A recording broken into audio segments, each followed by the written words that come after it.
What's up, everybody? Just on YouTube here and make sure that actually live. My phone looks like it. I don't know.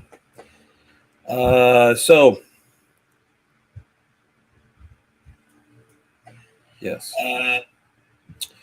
All right. So anyway, I've been kicking around the idea.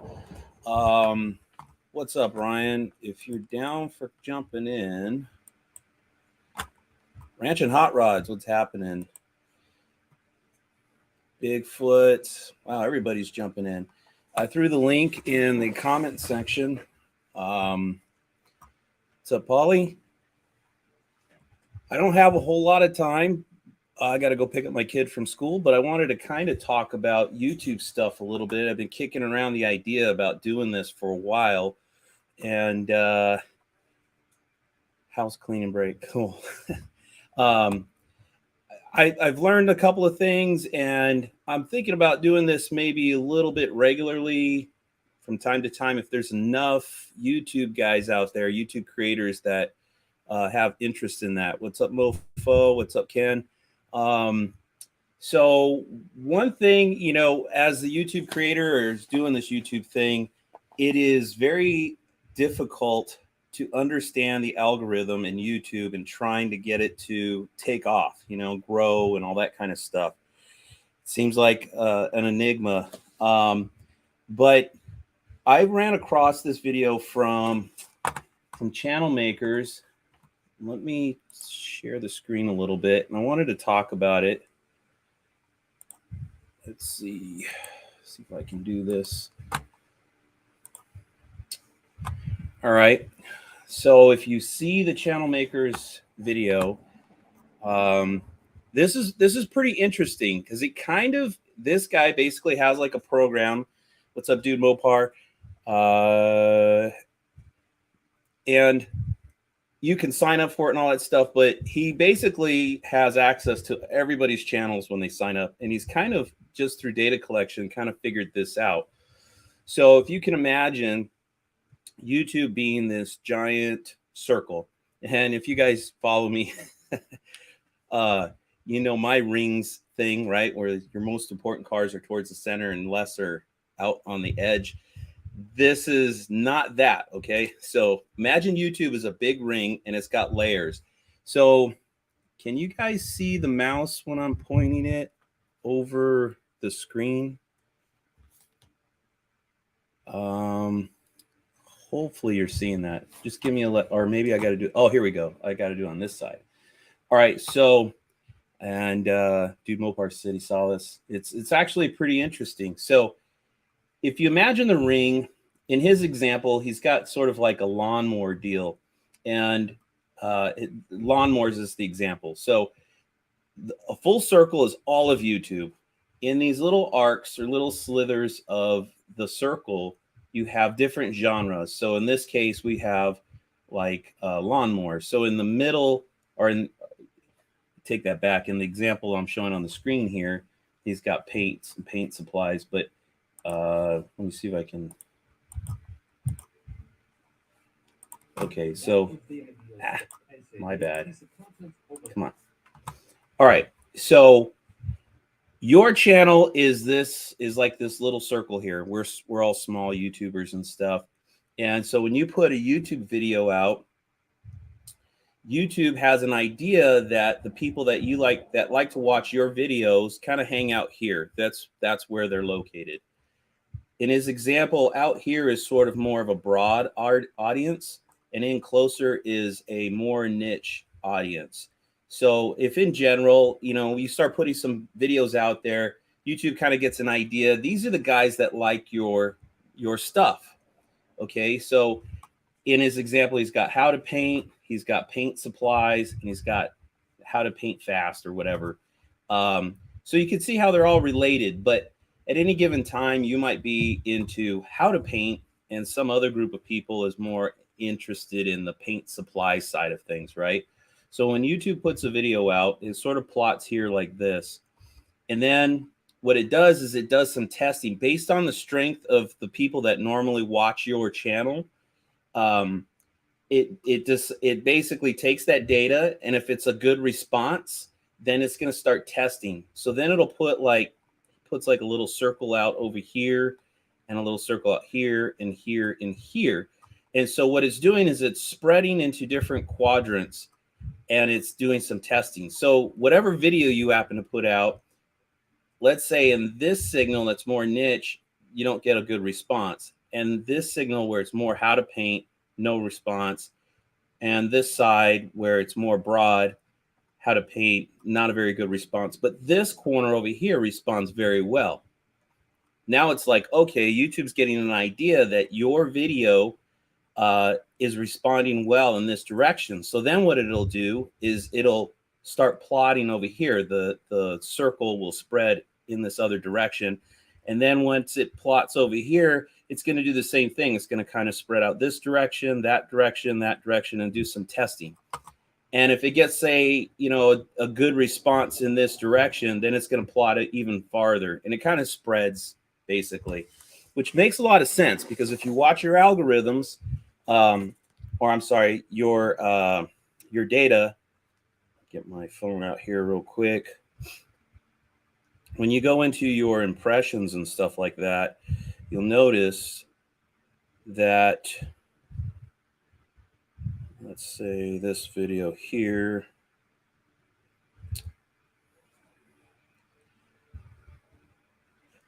well, it's not a great example because it doesn't show the bumps very well. Let me go back to this screen.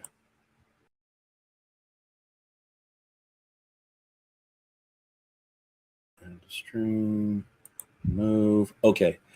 So if you watch when your videos come out down here, it'll sort of go up, and then sometimes it kind of flat lines a little bit. So it spikes up, then it kind of flat lines, and then it'll take another dip. So when you're seeing that bump up in the impressions, that's where I think YouTube is like, it's collected a bunch of information, it's collected a bunch of data, and now it's got an idea of who to present that video to, what group of people are going to watch it.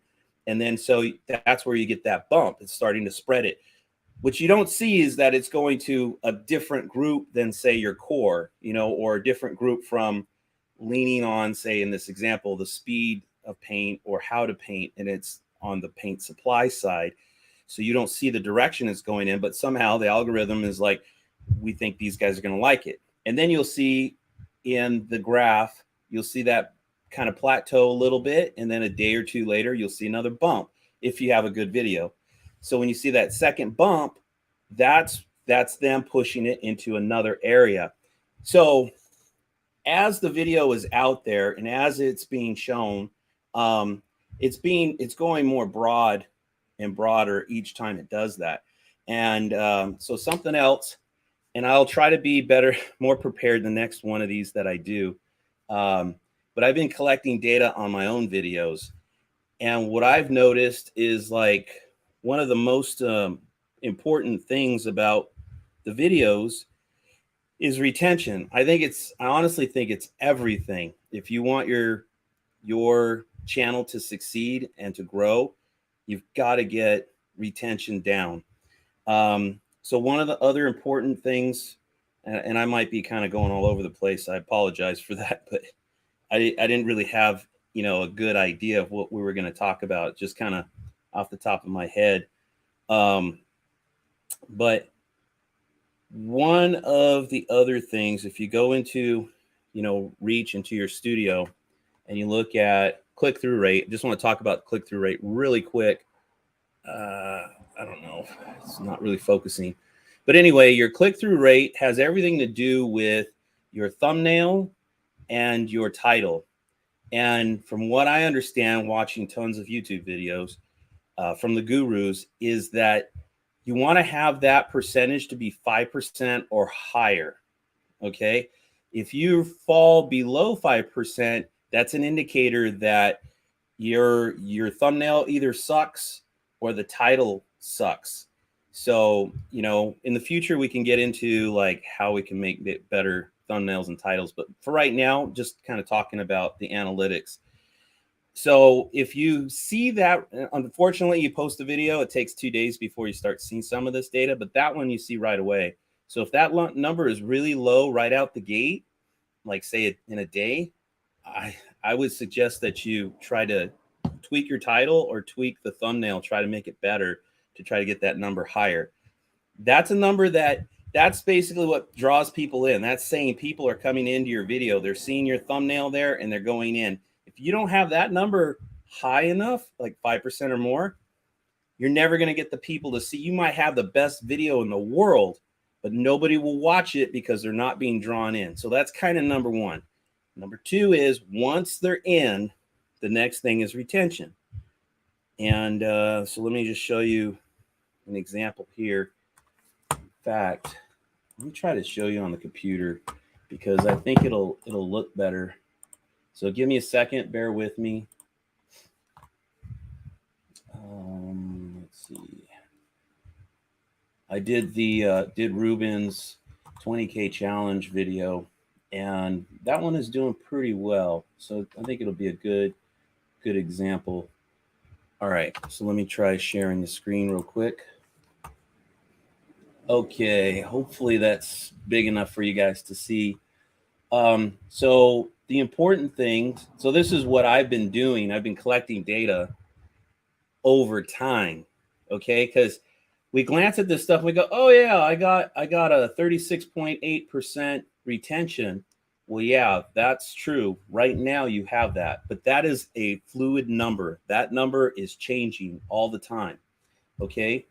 The other one right down here, this 55%, this is your 30 second mark. This is your hook. This is when you open the video. This is what gets people drawn in, and it makes a big difference. I've been trying, I'm not perfect at it, but I've been trying to work on that where, and you know, a lot of this stuff is like subconscious level stuff. But people want to know when they click on your video, what it's about, what you're about to tell them. And if you don't give that to them, and I've even tried this too, which I think helps, is whatever the meat and potatoes of that video is, like I'd give them a little taste of it. So like just as an example, the burnout video might open up with like just a couple of seconds of, you know, burning out, showing the smoke, and then clicking away. And, you know, to see the full burnout, you got to watch the whole video, right? But just doing that kind of stuff, it gets people engaged to the point where it's like, okay, I want to watch that. But if you're talking a lot and rambling on and you're not really getting to the point of what the video is about, even if it's a bitchin' video, people will click away on you. So the number you need for that 30 seconds is when you first release the video, it's got to be 70% or higher. If it is less than 70%, the video is not going to do as well as it could. All right. And then your retention, this, what you see is 36%, 36.8 here. That number, when it first comes out, needs to be 50% or higher. If it's not 50% or higher, it's going to be, the video's not going to do well, and YouTube's not going to bother pushing that video. So when I get, next time I do this, I'll have the data to show you guys, and I'll have a couple more data points too. But this particular video was 50% here, or over 50% here, and it was over 70% here. And this particular video is doing fairly well. It's got 13, and when I say fairly well, I mean for my size channel. So this is another thing, guys.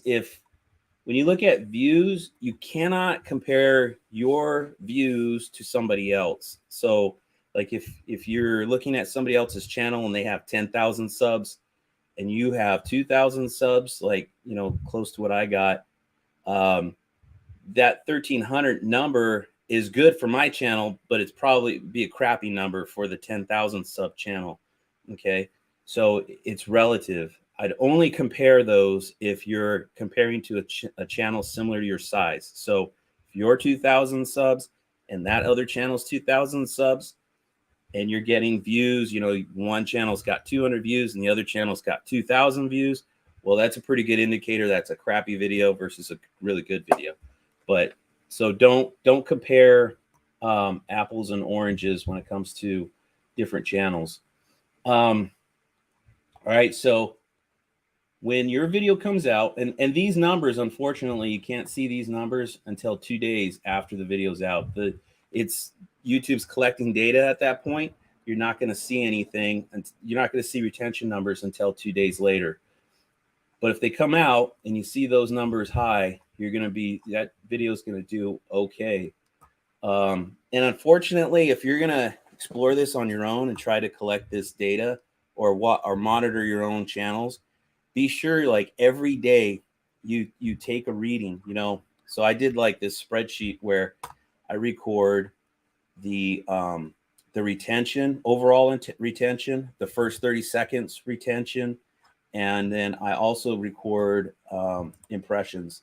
So when you go to impressions, you'll see these things work like counter to each other. So in a way, you can kind of view it as the retention is like your fuel when you first start. As the video is going along, it's consuming that fuel, because as it's going to a wider audience, you're going to start reaching people that are not as hardcore into your content or not as hardcore into your topic or whatever. And so their retention level is going to go down. They're going to start skipping more. They might only watch half of the video. And that obviously will hurt the video, but it's inevitable. It's going to happen to pretty much every video. When you go to reach and you look at impressions, like this one's got 12,000 impressions. If you don't know what that means, that's basically they put your video out in front of 12,000 people, okay? And over time, so that first day, this might have been like, say, well, you can see right there, they put it in front of 1,200 people. And then they got a good response, so then they decided they're going to put it in front of more people. So the next day it might be like 3,000 people, and it keeps going up and up. As the video is spreading and as your retention numbers are going down, it is my theory, and I'm still in the process of confirming this because I'm still collecting data and I need to do it across a few videos to be sure. But it is my theory that when you start a video off and you've got 70% retention in the first 30 seconds and 50% or higher throughout the whole video, as that video is spreading and your impressions are going up, those numbers are going down. And I think those numbers going down is the trigger when YouTube stops spreading your video. So once those get depleted to some sort of level, like, and I know it's not below 70% and below 50%, it will kill the video if it's below those numbers right out of the gate.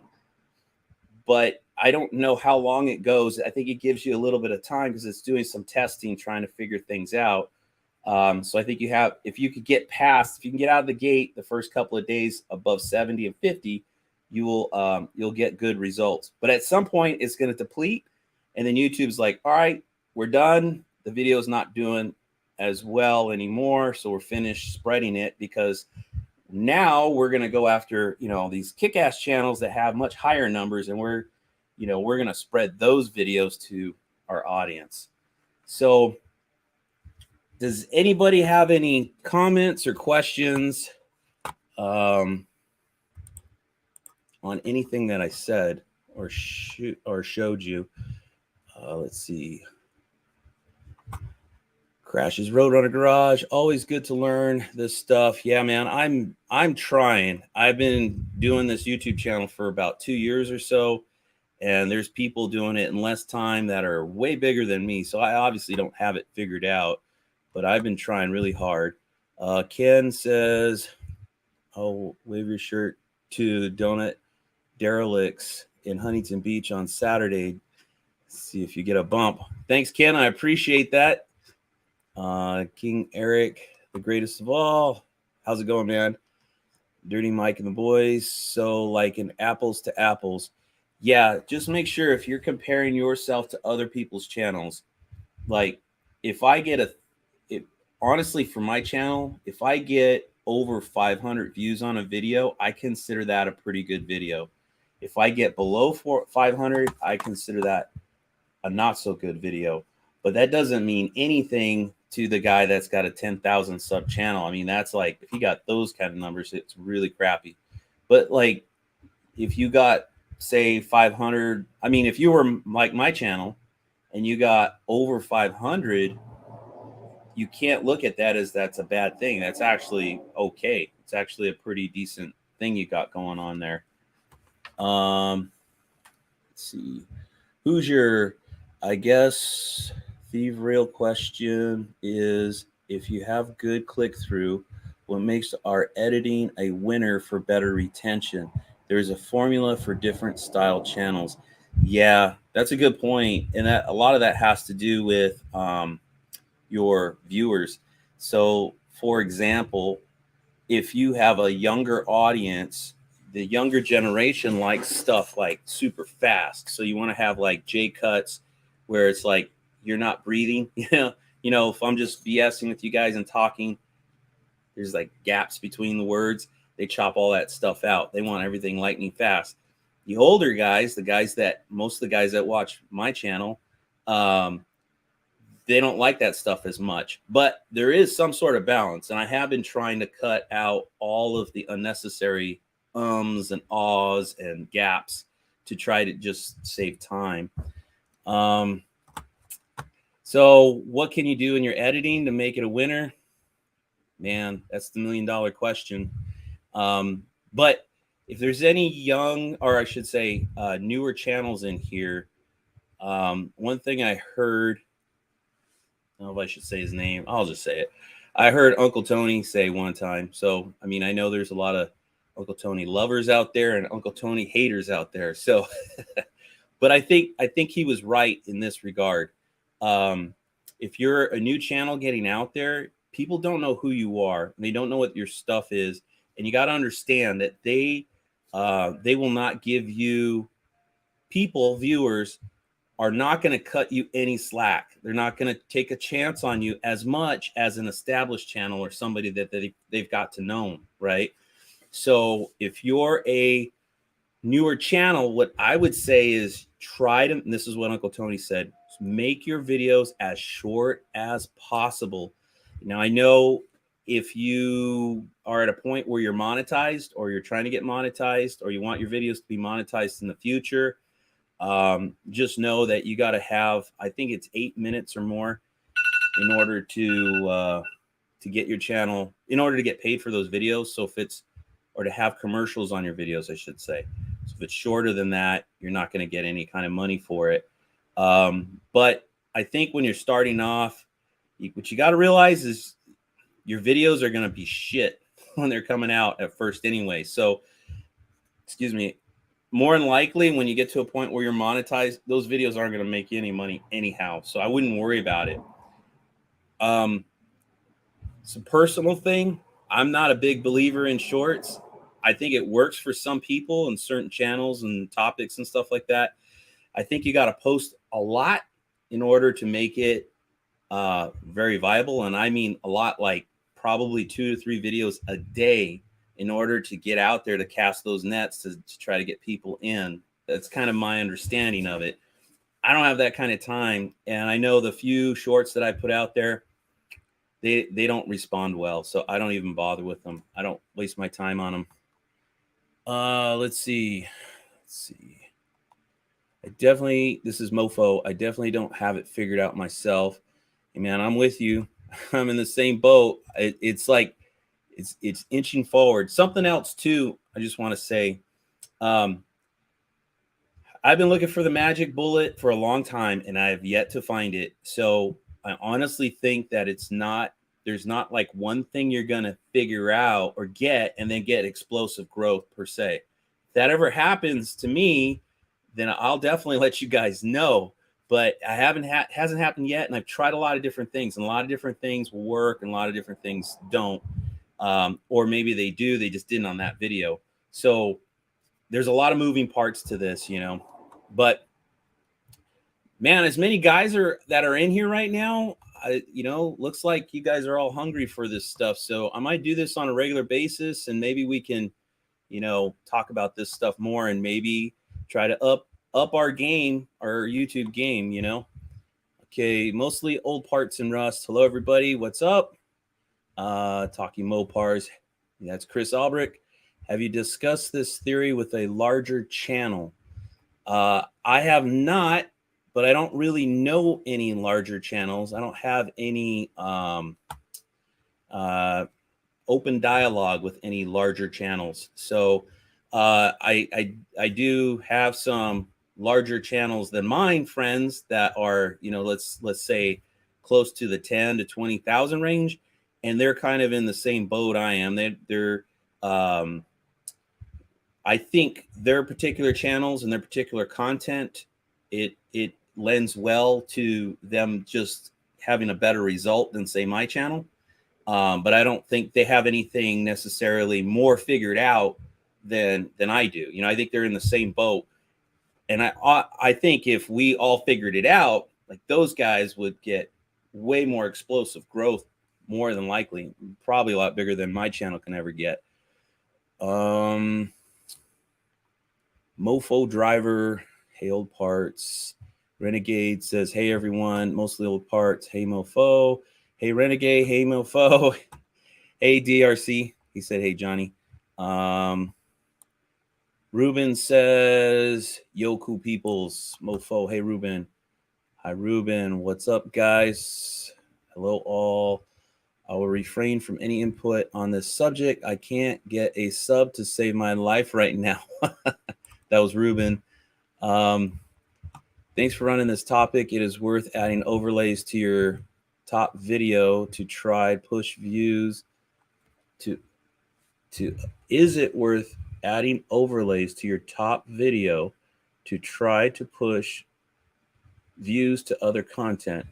What happens to content when you touch it? Does that set analytics? What happens to content when you touch it? Meaning, like if you have a video already out and then you want to modify it, will that hurt the analytics? I think if you take the video down and then you try to reload it, it's like starting over. It's a new video at that point. But to answer your question, let's go back to my screen here. Let's see. Can I don't know if I can show you from here. I mean, it would be better if let me do this. I'm just going to do like a fake download. Oh, never mind. I can show you here on this video. End screen. Can you guys see that right there? So when you're uploading a video, there's like different tabs that open up, and one of them is end screen. So when you go to end screen, it'll have some different options on how you want the, your little icons here or whatever.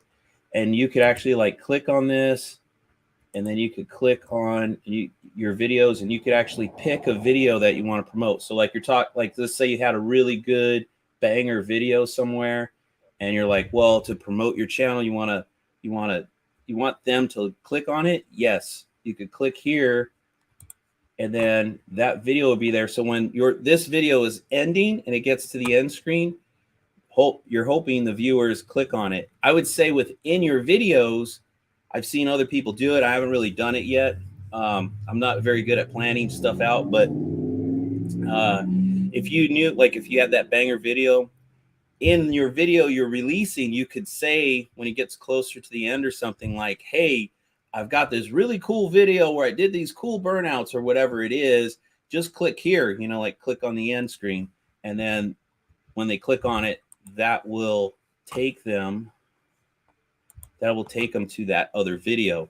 And that will super help your channel. From everything I've seen and heard, what YouTube wants, and it makes sense, right? What YouTube wants is they want eyes on YouTube as long as possible. So if people are watching your whole video, like your retention's good, it's up really high, they're watching the whole thing, they're not skipping, they're not going halfway through and going, this sucks, and leaving. That is a really good signal to YouTube, and they're going to push your video even more. Another thing they have, which I think there's a way to see the data, but I don't know how to look at it yet, but it's called like what the hell is it called? It's basically like sit down time, like how long the person stays on YouTube. So if they watch one of your videos, a session time is what's called. If they watch one of your videos and then they click on another one of your videos and another one of your videos, you're gonna have your channel's gonna explode. So I haven't figured out how to get that to happen yet, but that's the idea. It will help your channel a ton. Hopefully that answered your question. You had a second question. This is Snake Eyes Garage, by the way. What happens to the content? Oh yeah, I already talked about that. All right, Buck does it. Hello everybody. Renegade. Hey Buck. Dirty Mike. What's the number for a larger channel? Man, that is relative. Okay, so what I think, I've got big dreams and aspirations. So I want, to me, a big channel is like Dylan McCool size or Vice Grips Garage size. That's a big channel. Those guys get views in the millions. And at that level, you can make enough money doing YouTube to survive off of, and then some. So if you want to know, so this is a generic number from what I've heard. On average, for every 1,000 views you get paid about $7. So, obviously I'm not making jack. But if you go in your analytics and you go to revenue, and this number right here, CPM, it's cost per milli, which means it's how much you're getting paid for every 1,000 views. I know you would think million, but it's 1,000. I think it's like a Latin word or something like that. But anyway, that number on some of my videos, this number is really low, and some of these videos it's really high. And it seems like to me, like this particular video, when it started off, this number was pretty high, and then it's sort of come down. And it depends a lot on who they're showing the video to. So like in certain regions where, say, their money is a lot less valued than ours, you're not going to get paid as much. And then countries that are like more Western countries that are doing well, like the United States, England, Australia, like those ones pay pretty high. I think Ireland I saw was pretty high too. So it's kind of a mixed bag. But as far as what is a big channel, I think a big channel is when you're making $1 million, because if you can imagine $7 on average, just take $1 million, knock off 3 zeros, that gives you 100,000, right? And then you times, no, oh, I shouldn't be doing math like this on the fly. But I think it comes out to like $7,000. So if you can make one video and make $7,000 on the one video, that's pretty damn good, So to me, $1 million or more, but it's totally relative. I don't think there is such thing as a small, because when I've had 200 subs, I felt like I was a tiny channel. I have 2,000 now, and I still feel like I have a tiny channel. Let's see. Mostly old parts and Russ. I just saw the great Johnny Mopar was live and wanted to see what was going on. What's up, old parts? We're just talking YouTube stuff. Buck does it, says Renegades. Hi, Buck. So many great channels, I think, should be 10 times bigger than they are. Hoosier is proof YouTube is broken. Yeah, I agree. I mean, this is what gets me is like, and I'm not knocking any channel that's way bigger than me, like those big channels I just mentioned. And I mean, maybe you guys could correct me, but when I watch some of those bigger channels and I watch like my content or a lot of these guys that are in here, their content, and on our level, the smaller channels, I don't see the huge difference. You know what I mean? But that's why I don't. YouTube isn't fair because I've made this statement to some friends before. If you took my best video and then you took one of those larger channels' worst video and you put it in front of the same, let's say 100,000 people or say a million, put it in front of the same million people, I guarantee you my video, my best video would do better than their worst video. But I don't have access to that million viewers. You know what I mean? I'm not there. And you've got to like, I don't know, prove yourself, or you got to really like just rise above everybody else in a video in order to get that exposure to show like, hey, you got a really kick-ass channel. But on the flip side, like, well, why does that big channel, when they do a crappy video, how come they still get like 20,000 views, and mine only gets 100? I think once you've established yourself, once you've kind of put your footprint there, that even if you put out a crappy video, you're going to still get that larger exposure. And on that example I was showing you from the channel makers, he was basically showing like, you're a little channel, you're a little spot on that big circle. And as you establish yourself, that spot gets bigger and bigger and bigger. So when they put a video out, those bigger channels, they're automatically exposed to a much bigger audience. What I don't know is, like, if you were to say, take a break and go on vacation for a couple of weeks, like, does that footprint shrink? I don't know. I've heard some things from people that it kind of sounds like it does. And you're almost, I don't know that you completely go back to where you are at the beginning. Like, you have no footprint and you got to get that banger video again. But it does seem like it hurts your channel. Okay, let's see. I've got like 1 more minute left. So, Ranch and Hot Rods, I noticed with Carkeology channel that big items videos like the muscle car Horde and the Mercedes gave him big boosts. Oh, yeah, absolutely.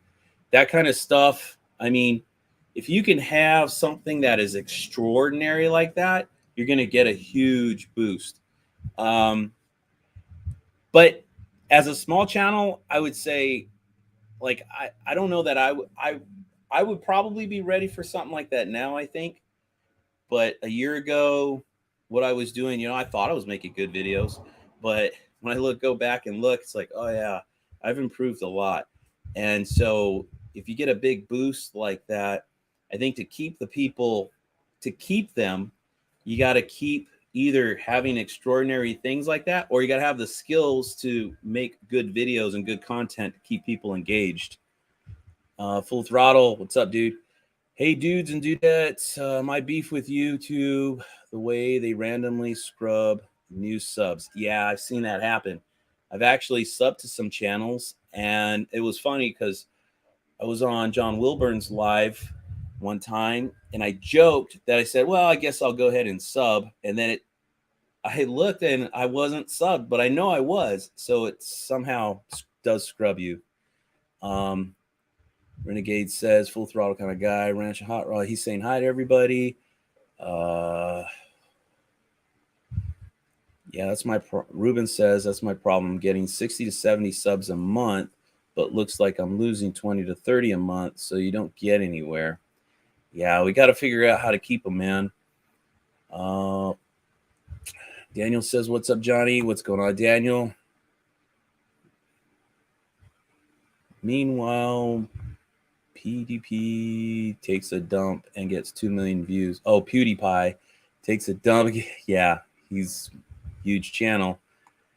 That, I guess that's the beauty of being so big. You can kind of do it. People want to see, that's like where that name recognition, when you're a small channel, nobody cares that you're taking a dump. Nobody cares what you're doing. So don't do stuff like, hey guys, I just got up this morning and I'm having a coffee. It's a whatever cappuccino. Like, nobody gives a shit at that level. You got to be like PewDiePie, and people go, oh my God, he's having a coffee right now. Yeah, we're not there yet. Let's see. Renegade says the same thing's happening to him, referring to Ruben. gets a few, loses a few. Renegade's Garage, 822 one day, the next day 808. Yeah. Well, it's one of those things. See, that's something else too. I think like being a narrow niche.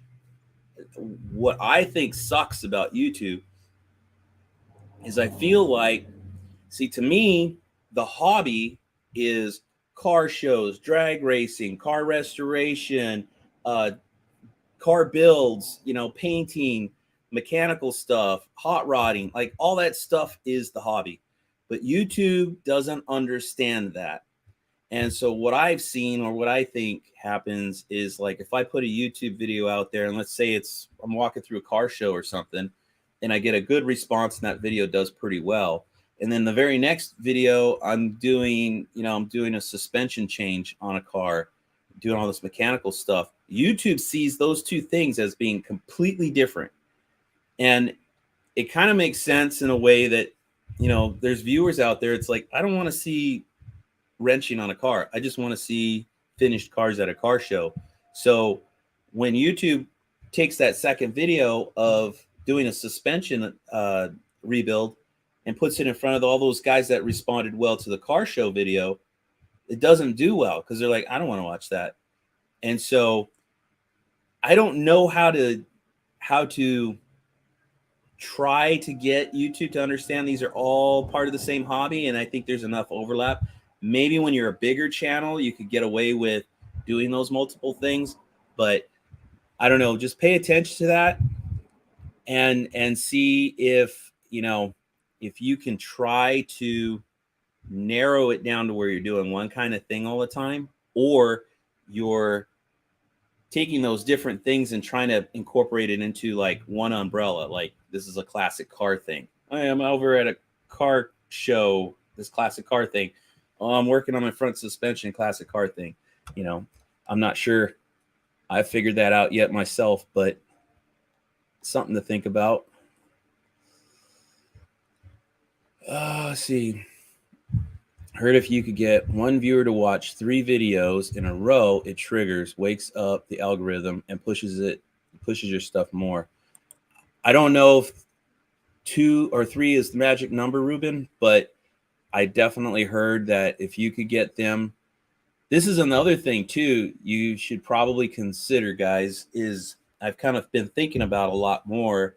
I still got to practice it, but we have a tendency to make these like big videos with a bunch of stuff going on, right? But if you can somehow break that up into little pieces, like if you can make, what would be a good example? I don't know, like let's say you're doing the brakes on your car or something like that, and you're putting in long wheel studs.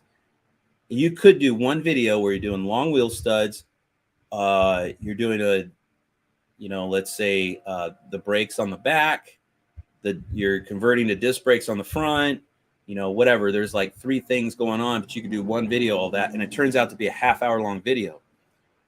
Or you could break those apart where it's like wheel stud, rear brakes, front brakes, or something like that. I think if you could somehow make the viewer where it's like you make it so short, but it's really, really good, and they're like, man, I really enjoyed that video, I want to watch more. And then they click on the next video, which is, say, the rear brakes, and they're like, wow, that was a good video, and then they want to watch more. If you could do that, that would be a better way to go, because I know it definitely, if they watch several of your videos in one sitting, it does kick the algorithm. So let's see. We wanted to start a channel with an emphasis on Mopar. This is Daniel. Do it, dude. Look, man, the best advice I can give anybody that's thinking about starting a channel is just start. I don't care how crappy it is. I don't care how you feel like you're not ready. Just do it, because whether you do it today and you make the crappiest video and you're nervous on the camera and you fumble and you just screw it up and bomb it, or you're saying to yourself, I'll wait a year from now. I want to get some skills down. I want to get a better camera. I want to have a better topic. I want to, whatever it is, whatever you're thinking. If you do it today or you do it a year from now, it's still going to be a crappy video. And part of paying your dues is you have to do the crappy videos because you don't know you're going to do a crappy video.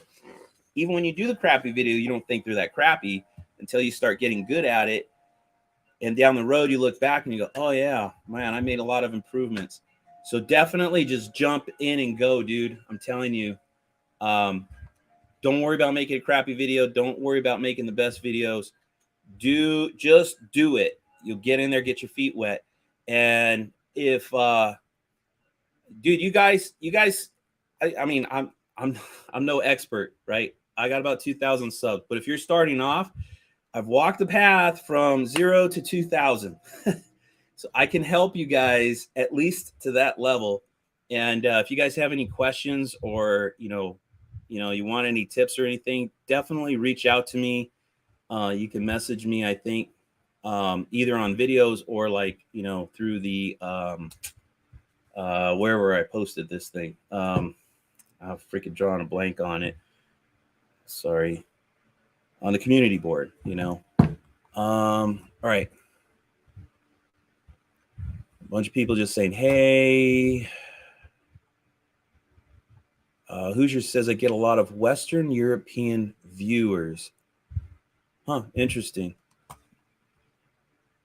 I think they pay better over there. So that's not a bad thing. Daniel Salazar says 100,000 views, I assume, get you $700.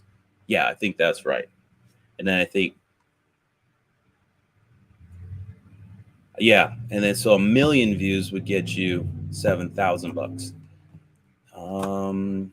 Ranch and Hot Rods, I've got 146 subs, but I don't post often enough. Definitely got to change that up. Hoping the 65 Chrysler will give me a boost. Yeah, definitely. It does matter that you post on a regular basis if you can. Like I try to post at least one thing a week, and I don't get too hung up on the day. We could talk about that later. Some certain days, you're going through your analytics to figure out what days are better to post for your viewers. But I think if you post and then say you wait 3 weeks to post again, it's like starting over. You got to get that rhythm going, and YouTube starts gathering the data to figure out who likes your stuff. Yeah, I think you're right, Daniel. On the, 100,000 equals $700. Let's see. Ruben says, I think Tony said 1 million views on a video is 6,000 payout per mil views. So yeah, it's pretty close. Like I said, it depends. Like some people putting out certain kinds of content will because the viewers so for example, let's say, I'm making this shit up too, by the way. So let's say you're making videos about mowing lawns, you might only get say $4,000 for 1 million views, but somebody that is doing videos on finance, those guys are more money involved, and it all has to do with the sponsorship. Like basically, let's say Schwab has commercials paying for those financial videos. They're going to pay a lot more. So you would get paid more. Daniel says, I've got 50,000 subs, but non-Mopar related and no original content.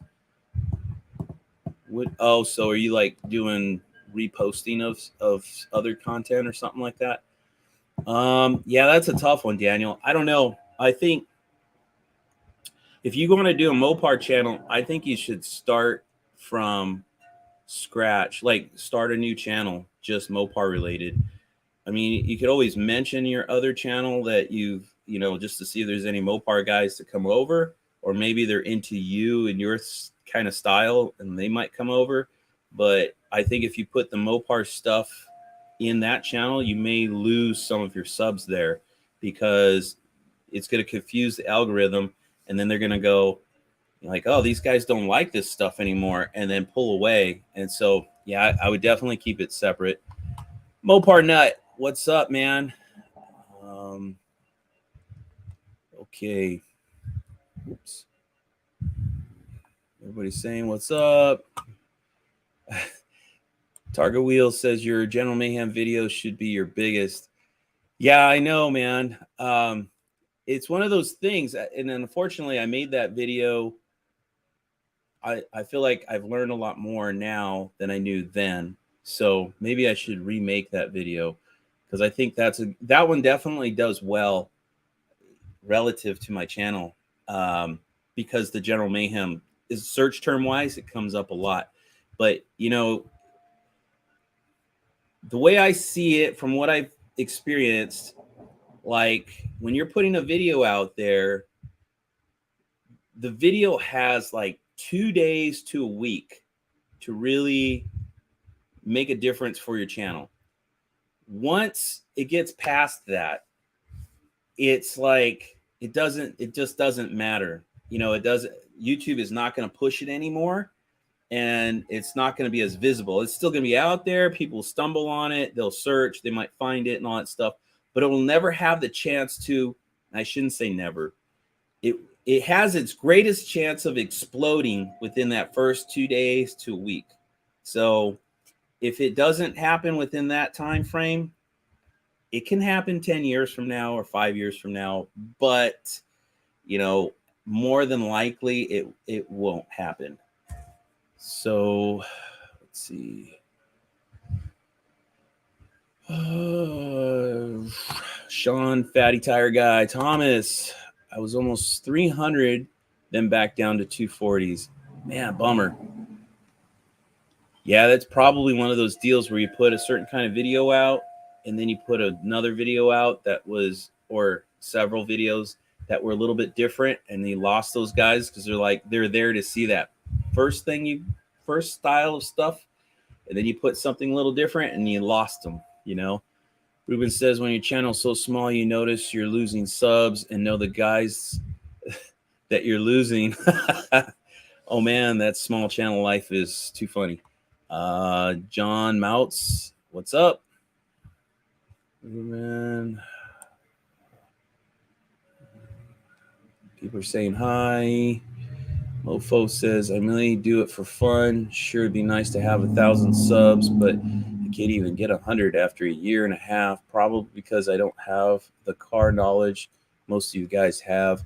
That might be part of it, Mofo, but a couple of my friends that have channels also feel like you got to have a fresh car every single video. You know, like maybe you could get away with 1 or 2 videos of that car. And these guys are in a good position where they're like finding cars on a regular basis type of thing, you know, kind of barn finds, yard find, field finds, will it run? Like that stuff seems to always hit, and they're in a position where they do a lot of that. So when you have one car and every video is about the one car, and, you know, I've got a bunch, but I've been doing like a lot on Dorothy. I don't know. It's I think personally you can make a channel survive on the one car if it's like, but you'd almost have to be working on it, and you'd have to have the bankroll to do something to the car every time. You know, it's like you can only go to a car cruise or car show so often. People are gonna be like, I've already seen that, I don't need to see it 20 times. You know what I mean? So it's got to be like, you got to change it up somehow. Mopar Nut, go for it. Fear no camera. Mofo Diver, you need to put that Frankenstein stop motion video on YouTube. That thing was dope, dude. That actually was dope. I was impressed, man. If you could do that, maybe with some model cars, you could hook up with Mopar Nut. He's got a bunch of model cars. You could do some stop motion with some Mopar model cars and stuff, and you guys might have the makings of something badass. And then you can make as much content as you want, and it wouldn't cost you too much, right? I think it's time. I think it takes a lot of time to do those. Hoosier says, have a theme and a brand. Definitely agree with that. Ranch and Hot Rods. I just use an iPhone 13 and kind of wing it. I fumble all the time. Dude, most of my stuff, I do have GoPros, but most of my stuff's done on my phone as well. And guys, I got to get going. I don't even think I can get through. I'll try to get through these comments real quick. Mofo driver, do some wicked burnouts, do some history in your car, go for it. Fat tire guy, Mofo driver, have had a channel for like 6 years and don't have 300. Desert Mopars, what's up, Derek? Johnny, I think this is a good topic. I know it's not new. I lost him. Oh, here we go. But we could all stand to meditate on this topic more. All right, I'll do this again, Derek. I'll let you guys know. Maybe we could try to get this on a regular, like every Tuesday or something like that, so we could kind of talk about this stuff. Mofo says, I may do that, Ruben, just trying to keep it all car related. Hoosier, I have had a couple of mild explosion months. Mofo says, hey, old Pars, YouTube system sucks at scrubbing subscriber. Yes, that was full throttle. Targa, like the video and help a brother out. Okay, will do. Mostly old parts. Mofo diver, that's the first thing you need to do is get that dart running. Fat tire guy, I'm all over the place, but I see a trend on the car market right now, and I'm trying to get my hands on some cars. That is the new wave, and they will be going up. All right, cool.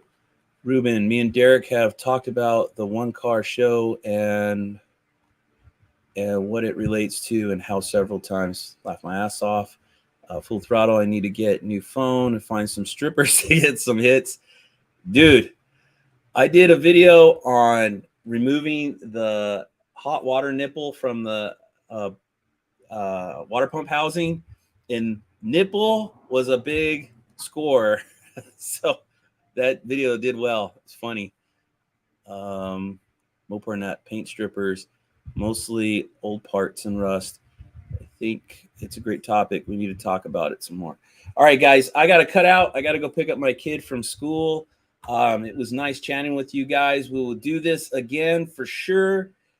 I might do it again later this week, and I will try to do this again next Tuesday. All right, so let's try to up our game and make our channels kick ass.